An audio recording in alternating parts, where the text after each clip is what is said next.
పుష్పలాంటి cinema కూడా ₹1 కోటి, ₹1,10,00,000 పోయింది.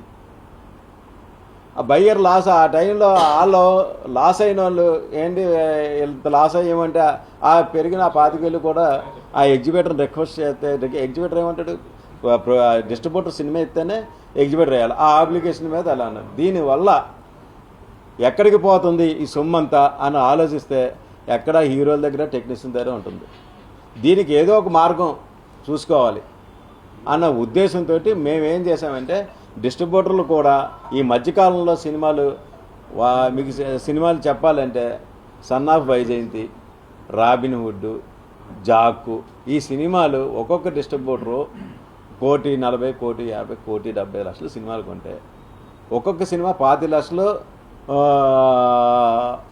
నెక్స్ట్ ₹30,00,000, ₹40,00,000 కూడా చేయలేదు. డిస్ట్రిబ్యూటర్ పరిస్థితి కూడా వాళ్ళు ఎంత పోగొట్టుకుంటున్నాడో చూడండి. అదేవిధంగా డిస్ట్రిబ్యూటర్కి కూడా ఎగ్జిబిటర్ అడ్వాన్స్ ఇస్తాడు. ఇప్పుడు ₹1,70,00,000 సినిమా అంటే ₹1,70,00,000 డిస్ట్రిబ్యూటర్ పెట్టుకోడు. అందులో అతను ₹30,00,000 పెట్టుకుంటే, ₹50,00,000 పెట్టుకుంటే, ₹60,00,000 పెట్టుకుంటే మిగతాదంతా ఎగ్జిబిటర్లు ఇవ్వాలి. ఏదో ఒక సినిమా పే చేస్తేనే వర్షం ఏదైనా ఎగ్జిబిటర్ దగ్గర రొటేషన్ ఉంటేనే అతను సినిమా ఇది ఎగ్జిబిటర్ కూడా బాగుంటాడు. అటువంటి సినిమాలన్నీ తేడాలు వస్తున్నాయి.